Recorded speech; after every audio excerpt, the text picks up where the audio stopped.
Good morning and welcome to another of the Veterans Forum. Today we have kind of a unique situation in that our guest is going to share with us his two service-related lives. First with the Air Force and then with the Army. Today we're coming to you from the studios of Pittsfield Public Television here in Pittsfield, Massachusetts. Today's the 28th of April, 2008.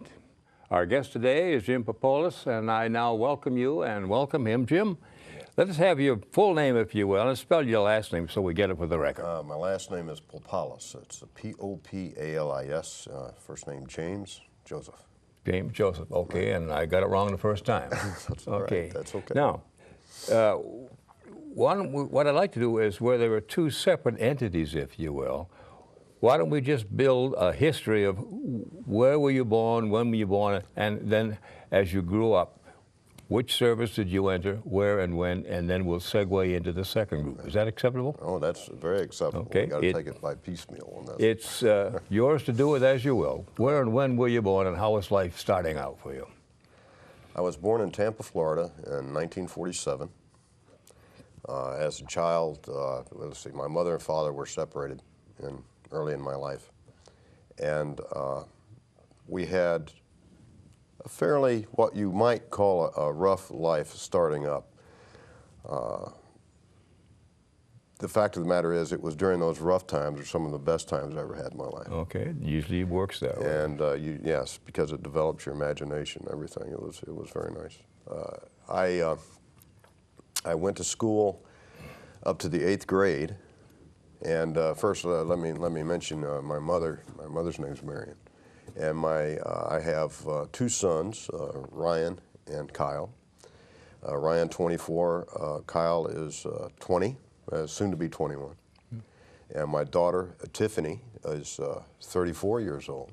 I have a granddaughter, 5 years old, and I have two grandsons. My oldest son, that's Gabriel and Landon. So I've got a pretty large family right now, as we go through this. My wife Jeannie has been with me and supported me through extremely rough times. Well, I would say hard times.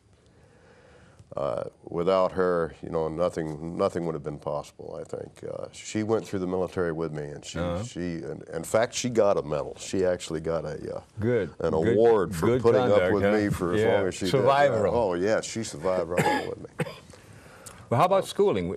Now, did you have any brothers or sisters and all that kind of stuff when you're growing up to play with?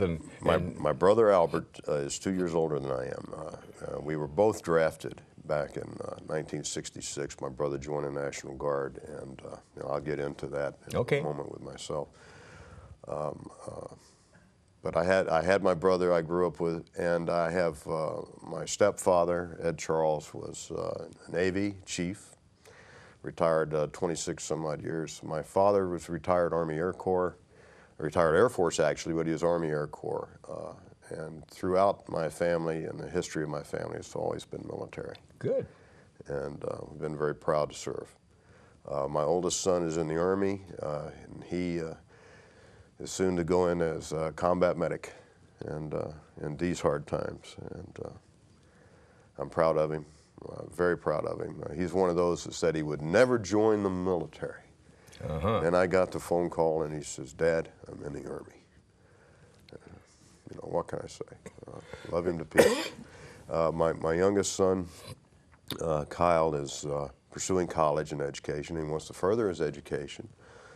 And hopefully all of that in progress, and we'll see what happens with that. Amen. He and I worked together for a while at the museum, so we kind of got a little bit of circle going there right now. Yeah. But as I was growing up, I went through several jobs. A young man starting work, I had to support the family early. I had to quit school in the 8th grade. I worked in Riches in Atlanta, Georgia. I worked for the GV Grazoo in Atlanta, Georgia. And of course, when we got all the bills paid, that's when I got drafted. Okay, so you did your duty. That was it. We all got our call. And I remember I got my first car, a 57 Chevy, and I had my apartment, and I had the coffee pot under my arm. I'm going up the stairs up to my apartment, my first great apartment, and my My brother reaches into the mailbox and pulls out a manila envelope, and he says, "Go get him, Tiger." Yeah. Greetings. Greetings from Uncle Sam. Yeah. So back then, we were all nervous and hyped about going in the military, and being drafted was kind of a privilege, and something that I was waiting for. And once I got drafted, I had 22 days to join the branch of my choice. And back then, every third guy was Marine, and we would sidestep through the line. And I remember that day when we were sidestepping, and every third one was being stamped as a Marine. It was tough. Wow. It was tough. And my papers said Air Force. And I was in the military police throughout my military career, both Air Force and Army. And I'm very proud of the military police corps. In the Air Force, the duties as a security policeman were the same as the infantry for the Army. And we were the infantry for the Air Force. And we would set up security around the bases, the bombers and the fighter crewblets. We would escort fuel, guard ammo dumps, guard nukes, whatever. It just depends on, wherever we would be stationed.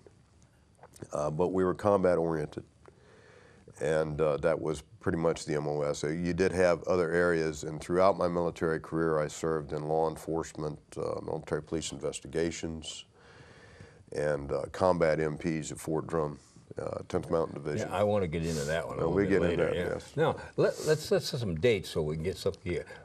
When did you report, if you will, for induction into the Air Force? You've got down here February 66 through 69. That's correct. Where did you go? What base or base? Lackland Air Force Base, and on that day, I remember the duffel bags on the bus and pulling out, and the songs that we had back then, Monday, Monday, Can't Trust That Day, and Leaving on a Jet Plane. Yeah. Yes, those are the songs, and we would be listening to that, and I remember those moments. I remember the smell of the military uniforms. I remember stepping off the bus and how they treated us. And, yeah, expand on that. All right, Because everybody has their interpretation of how was it when I went in, back in World War II, they were all rough, and they'd chew you out, and then after a while someone said, hey, you got to treat them as people, otherwise you're not going to do too well. How were you treated? Treated the way we should be treated, and they had to get your attention. And the fact is, war is a serious, serious thing, and when you're wearing a uniform, you have your job is not one that you can predict as far as what you're going to have to do, but you all know that you're there for one thing. Yeah. And that's the to fight jump, if you necessary. Jump. That's correct. We get off the bus, we drop our duffel bags, and from that point forward, you were in a state of shock. And we went through the loud yelling and training. And, you look back on that with fond memories. I do. I remember the drill sergeant's pipe tobacco. I remember how he looked in the round brown when he came in through the barracks. I remember the spit polishing the floors with the clear shoe polish and using the toothbrush to clean things all the off. cracks. All the cracks. Yeah. Never a better memory in my mind. I'll never forget that. The camaraderie, the sticking together with your fellow soldiers. Now they're called combat buddies. Mm-hmm. And PYA. That's it. So that's what they call them today. Mm-hmm. I had a very unique experience, and in the Air Force versus the Army, I saw the transition between two militaries, two fighting forces, the greatest fighting forces on earth. And our training and what we went through, I was a part of it, and I'm so proud to have been a part of that. In the Air Force, it was tough. We were fired up then. We were very patriotic. The Vietnam War was tough. And the way we felt at that time was not to leave Vietnam, but we're going over there to finish the job. Mm-hmm. And that was during the era that I was in. There weren't very many of us, at least with my outfits, that were negative we were negative. We didn't know what would happen back home once we got off the plane and the way we were treated. But the actual, when I think back, there were, for an example, there would be 230 some odd men. And out of that 230 some odd men in the squadron that we had about 6 of them were my best friends. And we all got orders for Vietnam. And someone looking over my shoulder, of course, I was set aside. You got blessed? I got blessed. And I was sure the orders later read rice patties, but I'll get back to that. I got word 2 weeks after most of the guys had deployed for Vietnam. And it was all by the way of a person telling me who heard this or heard that. And then basically what they said was they're all dead, Pop. They all died. They were overrun during the Tet Offensive. And they all got killed. So I carried a deep regret, a deep feeling of guilt because I wasn't in the combat with them. And why was I left behind? That's the bad part, but you yeah, were but spared. you know, the whole thing, there's a reason for it. It came together for me later, but much later. And it's like, this is very eerie, but years later, to project myself into the Army, well, actually, let me take this step by step, and then we'll go into the Army, and I'll reflect back. Okay. I went through the Air Force. I got into special operations. There were 10 of us. We volunteered for rice patties. That's what we used to call it. And their orders read, isolated tour duty, marine environment, time of departure known, time of return duration. So we said, this is it, guys. Well, we landed in the Kwajalein in the Marshall Islands, in a little place called Eniwetok. Been there. And we went from Eniwetok to a special atoll, which I won't talk about. And our operation was biological in nature as far as warfare. And I shouldn't discuss the operation itself, but I can simply say that everybody is aware of Agent Orange, and this was brought about in the newspapers later. But to that fine point, we were isolated, and we were on an atoll where you could see all 4 points of the compass, no trees, and at night you could see the sky, and it was beautiful. And I was blessed again. And then I came home, and the guys that took off to the other areas didn't come back. I remember being in a barracks and walking down the hallway, and their duffel bags were being packed with their belongings. And so we knew that the toll was heavy. Yeah. Well, we got through that. I got out of the Air Force, went into civilian life for 12 years. And during that 12 years, I got a bachelor's degree. I completed my high school education. And to reflect back again, I'm jumping around again. But when I was drafted, I had an 8th grade education. I had to get a GED real quick in 22 days to join the Air Force. Okay. So it worked. Instant smart. I got out and had to take some more GEDs to be equivalent to everything I needed to go to college. And so I went to junior college first, and I worked for Anheuser-Busch in Tampa, Florida, the greatest job I ever had in the zoological field. Fantastic job, great people to work for. And all you could drink. And everything, oh yes. And we left, I left Busch Gardens in Tampa. I'm skipping over many years here, and I went to upstate New York, God's country, to complete my education. And there were a lot of things in and out, reasons for leaving. I'm glad I did what I did. I went to Plattsburgh State and then went to Pratt University. And I graduated with a bachelor's degree in art.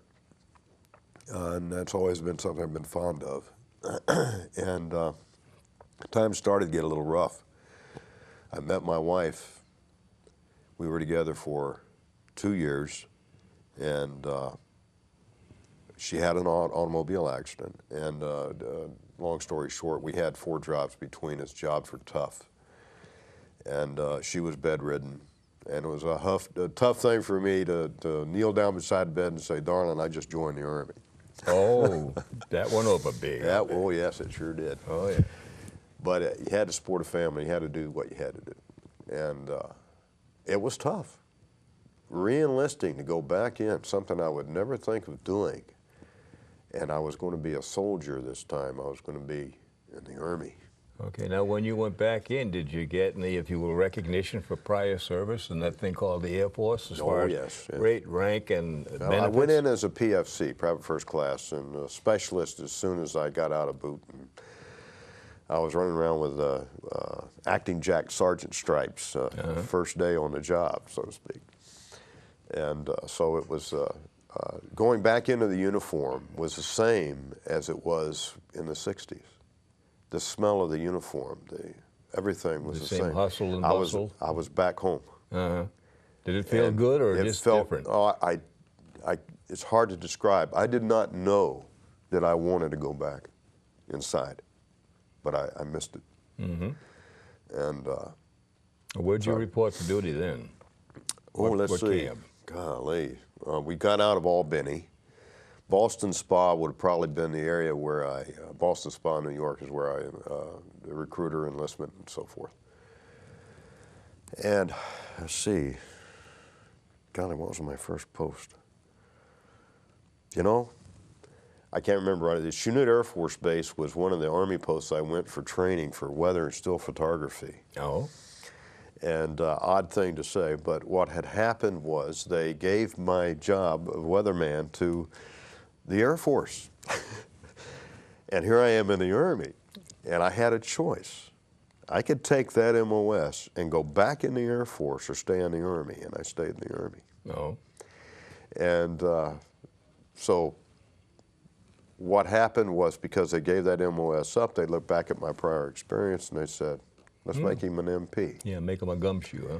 Yeah, that's it. Now, you identified, and this is what I'd like to have some explaining to do, if you will. Sure. You're a combat MP. Right.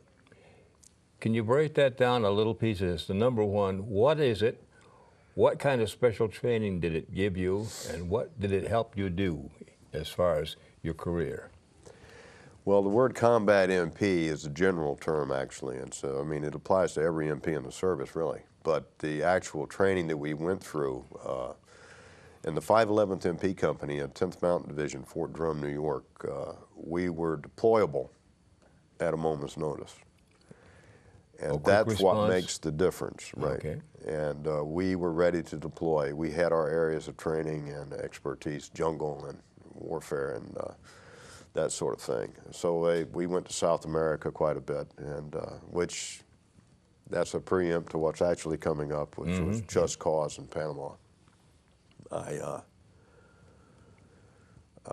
Nobody wanted to go in a combat MP company. I mean, you know, I said, gee, why do we want to do that? And I was law enforcement, I was an investigator, I had done everything there was to do in the military police. And here we were in one of these units. And I said, well, if they need me, that's where I got to go. Yeah.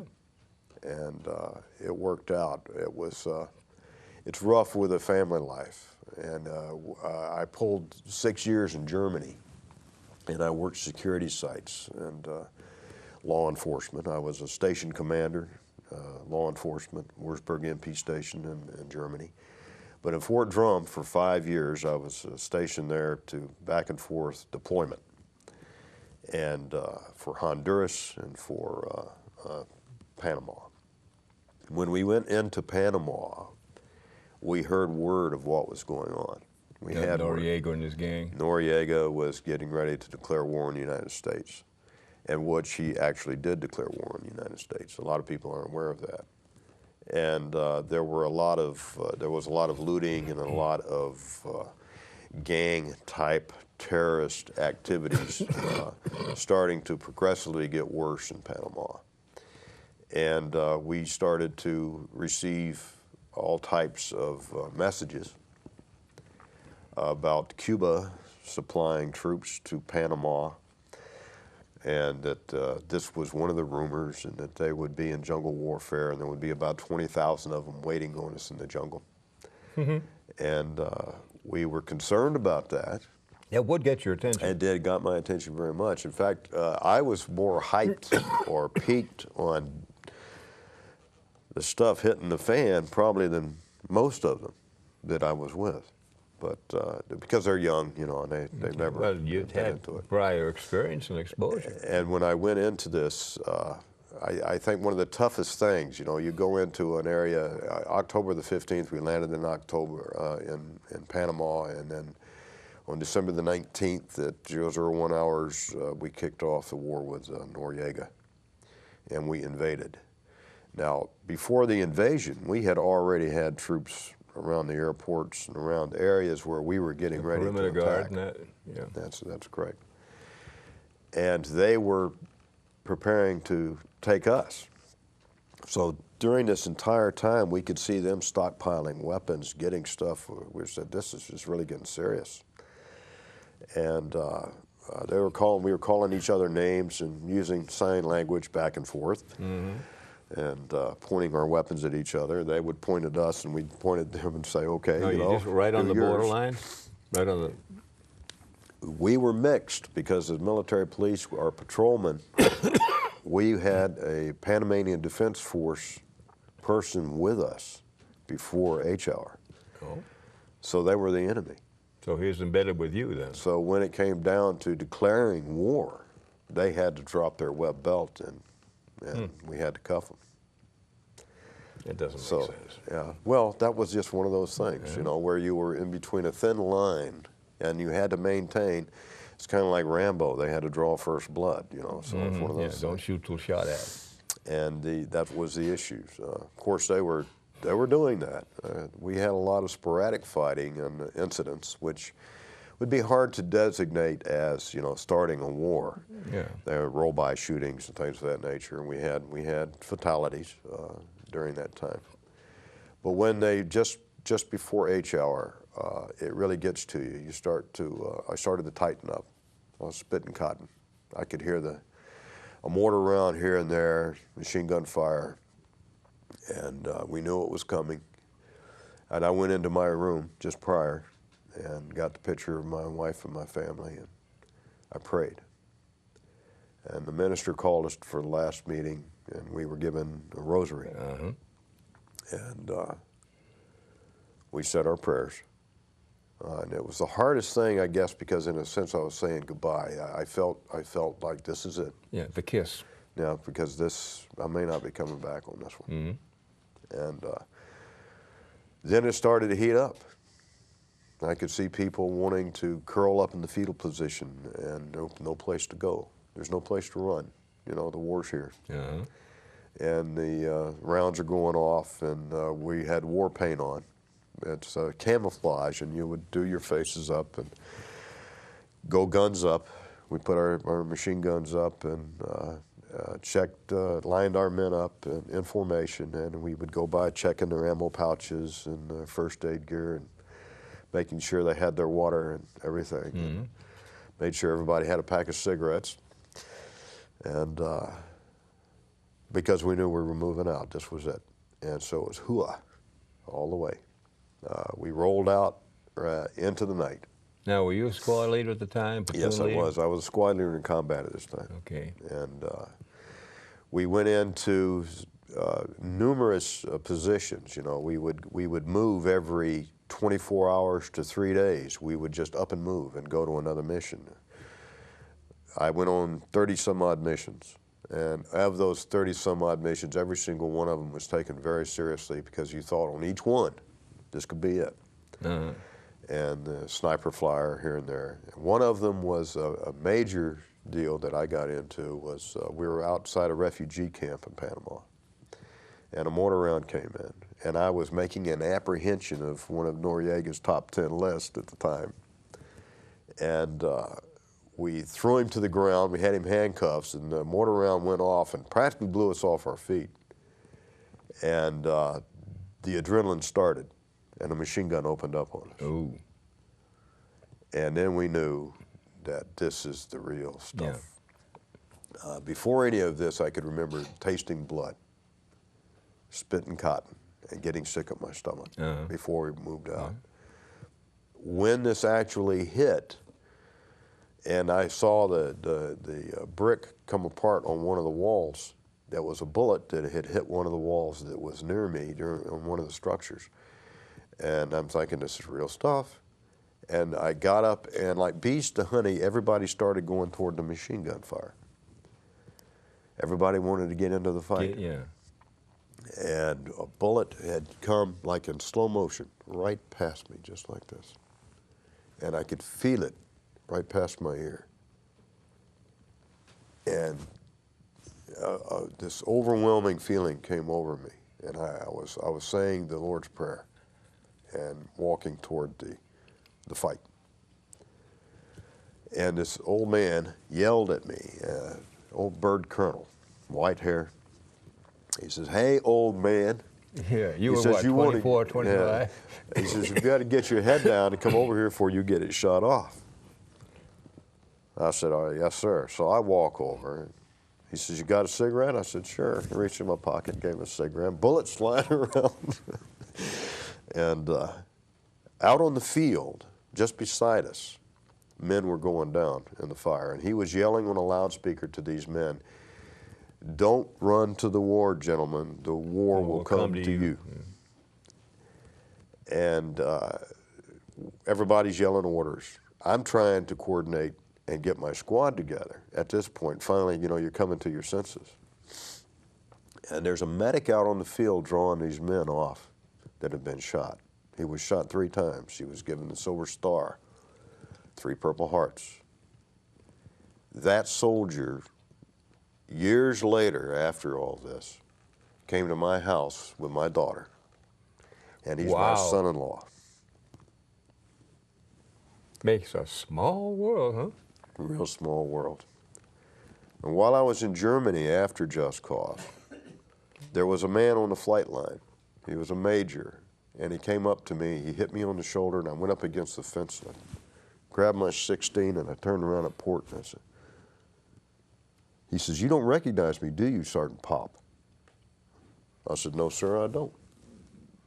He says, "We were PFCs together." Wow. Remember Ben Ho, Vietnam? And I said, "Sir, I didn't make the trip." Now, with your, shall we say, work that you did down in Panama, was your mission, in effect, to get a hold and capture Noriega, or did it just develop that way? I'd like to know that story, because people don't hear that. While we were in Panama, first I didn't know who Noriega was. I had no idea about the guy. And while we were there from October 15th to December, he was wreaking havoc. Our job was to find Noriega and bring him in. What had happened was, there's so many things that happened to me in Panama. It's hard to, reconnoiter all this. The Maxwell Thurman was called the Bear. He was the general in charge of the forces in Panama. And he and Noriega went to college together in War College. It's a big hoopla about the CIA and all this kind of stuff. Well, Noriega was one of our agents at one time, but Noriega turned tables. He wanted to charge a tax on all the ships going through the Panama Canal, and he wanted to basically blackmail the entire system. He cut the food off from his people. He cut the telephones off from his people in Panama City. Anyone who did not support him didn't get the garbage picked up. The paintings, the buildings weren't painted when they should and all this. And so over the years, you could really see the difference, what was going on. He was starving them out. You couldn't really starve in Panama because you had natural food everywhere. A beautiful place, but anyway. That's the type of situation we had. There was rape, there was pilfering, and he had groups of people called dingbats that would go around and organize terror, systematically hitting areas that were not pro-Noriega, and also trying to mess with us on occasion. but we usually had them back down. When we confronted us, they didn't have it in them. We were well equipped, we were fired up, and we were ready to fight. And I can say this, our country didn't realize what was going on, but they could rest assured, in peace, we were going to take care of this situation. And we did. We had 19 simultaneous hits. And out of that 19 hits, we took out every single military regiment that Noriega even thought of. They were gone. They just dispersed in the jungle, or they just disappeared? All those that confronted us died in the process, most of them. The casualty rate has not been publicized, actually.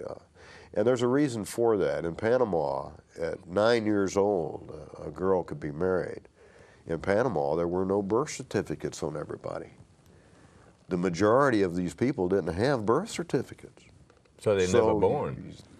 You had issues here that were just unsurmountable. Well, when the leftists, when the communist organizations and what have you want to take that information and build a negative story, they were using that as propaganda against us.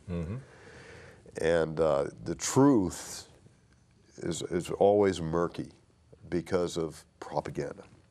And the propaganda machine was heavy in Panama, just as it was in Iraq and Desert Storm. The propaganda machine has always been heavy. It's a hard thing to endure as a soldier because you don't want to listen to the news, actually.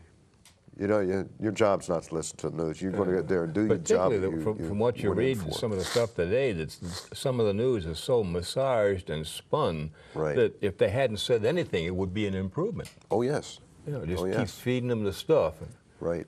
The majority of the soldiers that we came up against, the enemy soldiers that we came up against, dropped their web belts. I know of special incidents where they didn't. There was one incident that started the war in Panama, which was a lieutenant that worked for Maxwell Thurman, the Bear.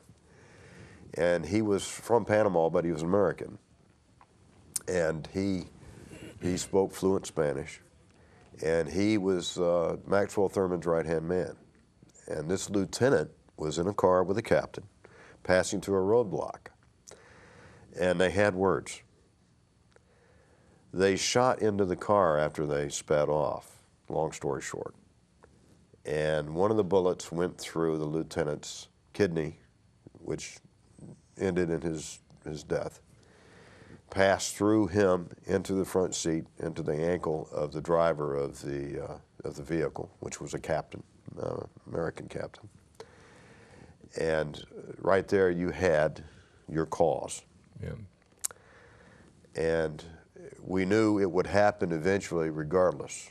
It was one of those issues where they were trying to get on our buses with our children that were going to school and stuff of that nature, antagonizing the wives and things of this nature when they were off post and this type of thing.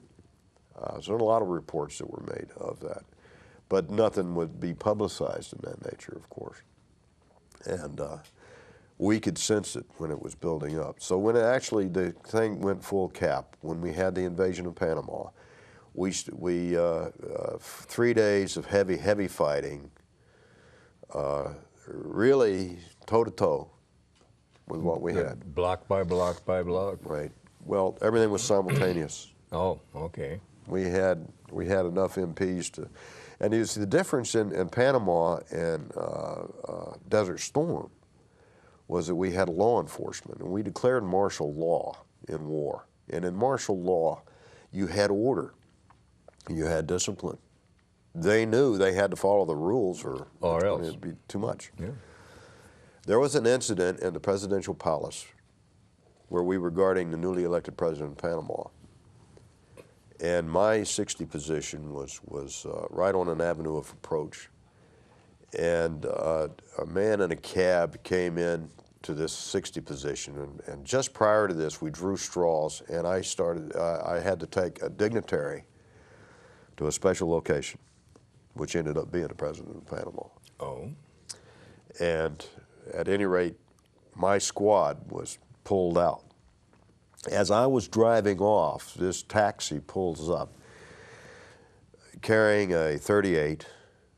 He had a AK-47 in the car and a bottle of rum, and he was fully dressed in a PDF uniform, and this was at night. A PDF is? Panamanian Defense Force. Okay. And he was yelling, agua. Well, agua is water in Spanish, and that was the term used for sanction.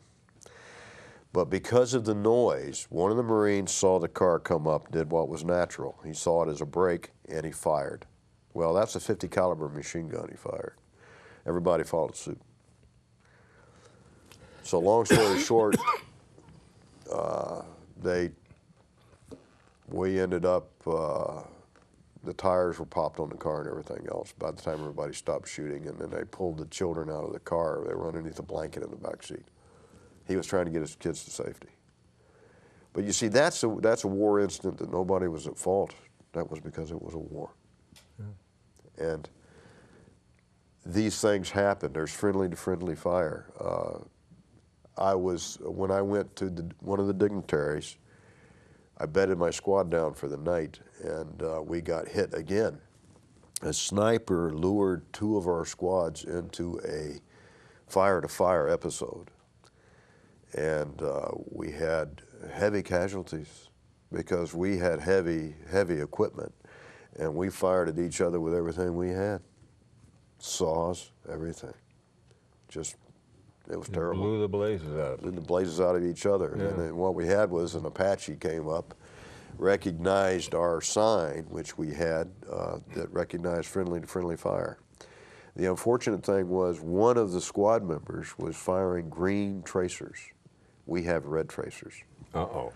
And he had captured the tracers from one of the enemy captures and slapped it in his and didn't recognize what he'd been doing. Right. And that eluded into a normal attack reaction. Now, we're dealing with common sense here. Yeah. We're dealing with something that wasn't stupidity. It was a reaction to reaction where you have to do what you've got to do. PYA. And people don't see that. That was a big night for me. I know I had pork and beans with a guy that got killed, and we had just gotten through as a sergeant first class. And anyway, long story short, I was outside of the base. We had a bus coming to our location, and there were 300 PDF on their way to see us, and we were going to clash. So I had 60 M60 machine guns. We had 6 M60 machine guns and 150 caliber on the avenue of approach. There ain't nobody coming through that. Got them kind of. Yeah. Then we had the 203 grenade launchers and the whole 9 yards. So we were ready for bear. The bus comes around the corner, and it's a bus full of civilians. Now I had a chance to make a choice, and we stopped. I didn't pull the trigger because you're nervous. Oh yeah. But it was that good sense, and we brought the kids off the bus that had been shot by the dingbats in one of the other towns, and we got the bus out of there. As we got the bus out, the real party started, and then I could hear the choppers coming. I could hear the Black Hawks, I could hear the Cobras and the Apaches all coming in force and all loaded to the max. And I had my NVGs, my night goggles on. I looked up and I could see they were loaded, and the hair just comes from the back of your neck. Kringles. They went around the corner, and then it was the 4th of July, and everybody was dead. They knocked them all out. The thing of it is, most of these PDF, a lot of these PDF that we were fighting were kids, but we didn't know that. Well, what? 8, 9, 10, 12. Yes, we're talking kids. Like Vietnam. Yeah, right. The same little as kids Vietnam. were bombed. Same thing. And then, but people don't see that, you know. I know. And so we went from that approach. We heard the Cobra. I saw the Cobra unleash a rocket toward the town in Noriega. I had a view spot where I could see it. And there was this high-rise loaded with several hundred PDF shooting at the infantry as we were coming in the city. and that rocket hit that building. And blew it to pieces. I saw an entire high-rise come down in one rocket. And I mean, I couldn't describe that. You know, how are you going to describe it? I mean, and it was wild. The earth was shaking and all that. I think with all of what I just said, you know, that's one thing. But I have something else to say. I deployed to Germany after Just Cause. Okay. And while I was there, and I met this major that reflected back. This was from Vietnam. When he said, "You don't recognize me, Sergeant Pop," he and I were together during the Vietnam War. And then my son-in-law on the deal with the refugee camp. I mean, the situations that are correlated to the world is so small. And I just couldn't, it's hard for me to, it's hard to write down. It's hard to believe sometimes when you think about it. But you did it. We did it. Yeah, we did did it. We were fired up in both cases, both from the Vietnam time to this time. I could remember the kids yelling, "Hoorah!" Yeah. Yeah, hoorah. Hoorah. And then I knew that you know, we were moving out and we were locked and loaded. I remember that very well, and I remember the ones being scared, and you telling them it's going to be okay. Yeah. And if you weren't scared, you were lying. No, that's true. Well, I was spitting cotton. Yeah. But I think that for the experience that I had, I couldn't trade it for anything. No. And I think when you get out and you go to work, I retired from the Army. And here I am, I'm a retired veteran, and I feel good about that. And I think a lot of people, when they talk about it, like the present day war, you know, I was in during Desert Storm, and we were on our way to Desert Storm when a coup attempt of the newly elected president of Panama occurred. And the 511th MPs, our combat MPs, were the first in the plane, and we were on our way. And we were there when they needed us. When we got out and we put down the attempt, it was put down within 12 hours. And not a whole lot of hoopla about that. They realized that we weren't kidding around. You had done your thing, yeah. And they thought we were too busy with Desert Storm. Well, they declared war in Desert Storm when I went back to Panama, and as I could remember now, that we were on our way to Desert Storm. We already had our mission assigned to us. And a 4-star general got on the plane with us and said, "Your mission's been scrubbed. You're going this way." And you're going to Panama." Yeah. And you could hear the hoorahs because we knew Panama, we knew the jungle, we knew what was going on there. And I said, "I feel comfortable now. Yeah. If I got to Going go, home. I'm going this way." Yeah. So I didn't want to go in the sand, Yeah. you know. But And when you were all done, now, as you said, when you left the services, yeah. What was your life like after that? Now, the question we usually ask is, what is your reaction or your opinion of what the service has done to you or helped you do?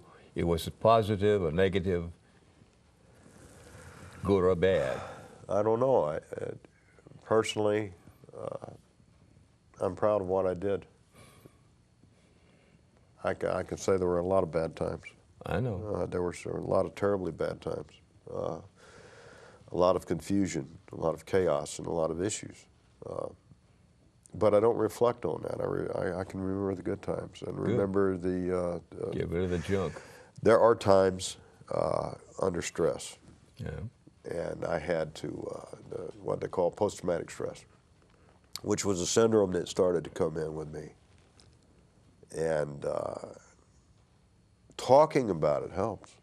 And, you know, I think that's something that just helps you overcome a lot of things. Okay, well, we'll talk till the cows come home, and that'll help you, buddy. Yeah, so that's what I was told. I was told to talk about it. Okay. And so, you know, What kind of work have you done, though? Now, I know you're in,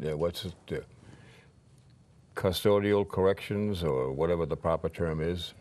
Well, I'm a youth division aide for New York State right now in corrections. It's a correctional institute. It's a maximum secure center for youth, and it's It's a pretty good center. It entails, that's just another stress job. Yeah, that's what I was wondering, because you just seem to go from, like an elastic band, there's just so much stretch, buddy. I know there's only so snap. much, right? Well, I'm getting ready, you know, I'll be retiring real quick here. And there's another job with New York State that I had applied for, but it has to do with the security. Something different. Something a little different, yes. Yeah. And it's not the same thing as the military, hopefully. But as far as what the military has done for me, it kept me going. It got me out of some hard times too. They took care of me. And I know what the people say about the veterans hospitals and all that. I mean, and a lot of it's true. But I've been to Walter Reed, and I've been around. Okay, had your own bedpan. And I've had my times with them too, and I've got to say that you know, I'm proud of them, and I'm proud to have been a soldier. I'm proud of my brother, who also he did his term in the National Guard, and he was in the military police, by the way. Oh, what do you got, family group rate or something? It must be, I think, yes. Yeah. I must get something special for that. But I'm going to change gears a little bit, because I want to make sure we get this thing done right. okay. We got some fruit salad here. Yeah, that's and as we fruit said salad. when we started, I'm going to hold it up. I'm a good holder-upper. Okay, sure. And then you can walk us through one by one, with and without your additional medals, Sure. citations, and bars, and so forth. You want to give it a shot? Sure. Okay. Sure. I'm going to try to. Now, this is for Carol, I think. Well, can we get that camera there? I'll get this camera. Okay. We're taking a 5-second break, folks.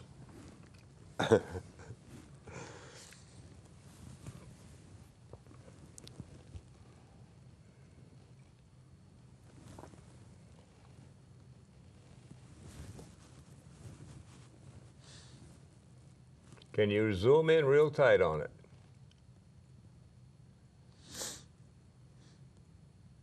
There you go. There we go. Okay. All Now, right. Well, whichever way you want to go, buddy. what you have here is you have the Army Commendation, and this little leaf you see right here is this is the second award. Now, the commendation for what? ARCOM for, well, actually, if you read the back, Okay, go ahead. it tells you that it's I can't see from here. It's for military merit, okay. And then you have the AAM right here. There's the fourth award, which is the I can't see that. Hold on a second. Okay, put your glasses on, you old timers. Okay, There we go. here we go. Yeah. Okay, that one is for merit. This is for military achievement, and this is the Good Conduct Medal right here, that's 4 of them, and this one is the same medal as this, which is from the Air Force. Air Force. Okay. And this is your National Defense Ribbon, and this is for the Vietnam War and for Desert Storm. And this is the Expeditionary Medal for combat when you go into combat. Uh-huh. So that's it. Yeah, but also all these little brevettes and Yeah, right. Each one of these represents another award. That's another award. Yeah. Yeah, so you start doing the math, and you've got what? 2, 4, 7, 10, 11, 12, 13, 15 awards. Yeah. Well, Yeah. yeah. You must go top heavy when you go. Really, I'm not knocking There's it, something buddy. for my kids to like, you know. They can Yeah. look at that and say, okay. Hey. And the best part about that is it's simple, but it's demonstrative. It shows that, yeah, hey, I did it, and I'm here. That's the best part. Right. Now, any words of wisdom you want to give the troops, the folks? Well, every Come on time, up. the troops, when I think of the troops, my heart goes with them. And every time something happens, I can feel it. Yeah. And I think about them. I say a prayer. I'm very proud of anyone in the military, regardless of the branch of service they're in, and regardless of whether or not they're in combat or they're not in combat. It makes no difference. They're serving our country, and it's what they have done by raising their right hand. And today, you know, you hear the negative comments. You hear people say, oh, well, they volunteered for it. Yeah. That is such a disgusting thing for someone to say when you look at the fact that, yes, they volunteered for our country. They're putting their neck out for us. And God bless them. And, you know, it's just, it's amazing, you know, the different sides that you'll see. The people will take sides one way or another on that. And, you know, God bless them. And the entire time I was in the service, the camaraderie and the brotherhood of soldiers is something that is just known and is felt. Oh, yeah. You don't have to say anything, really. You just know. Now, to that point, have you joined any veterans organizations, the VFW, VFW, okay. Yes. In fact, recent, Veteran Foreign Wars and the Legion. So the you know, between the two. Okay. And I right now, especially now that I'm getting ready to retire, I'll probably be able to spend some time. Yeah, good. Doing now, some good. I admit I'm sandbagging you, but in this show we've been trying for, well, a year and a half now to get guys and gals like yourself to come forward and share their experiences. Now, I don't know how else I can say other than we need you. We've got the best crew in the world in back of us right here putting these shows on. You don't have to be Audie Murphy or Joe Foss or anything like that, or Wild Eye Rambo, but each guy and gal, not just for World War II, but Korea, Nam, Desert Storm, and the stuff going on right now. Each and every guy and gal who has served in any capacity, who did their thing, just as Jim said, you know, everybody is part of the act. And the show that we're trying to do here, in conjunction with the Library of Congress, is to fill in all the blanks in that big puzzle called the USA. Everybody has done something, and we just hope that you can come forward and share it with us. Make no promises, won't embarrass anybody, but we sure would appreciate it. And the best part, I know, because it's happened to me and Jim and the others, once you've been able to talk about some of these things, you feel a hell of a lot better. Now, that's a technical term, but that's the way it is. I know the best thing I had, my own experience, my grandkids said, Grandpa, what did you do in the war? Well, if you remember the PSA I tried to put out, I had to stop for a minute because my war, way back, there have been 5 or 6 major ones since then. And you have to try to remember which of the wars was your war. But each one of them was a part of our history. And that's what we're trying to do, is to develop irrefutably what really happened from the guys and gals who had it happen to them and helped make it happen. So again, I ask anybody and everybody who can hear me, and I'm going to use this guy as a recruiter for us if we can do it, to get people who have served convinced that what they have to say is of importance. You know, as I say, it doesn't have to be flag waving, but you let us know what you did and how you and your work fit into the overall scheme of things. You have the address, you know this face, it's the only one I got. Name is Bob Stevens, and I welcome anybody and everybody. And inside of welcoming James, press the flesh. Thank you. I thank you for helping me do a good job, and we're proud of you. Thank you. That's it, folks. Come and see us. We're waiting on you. Thank you.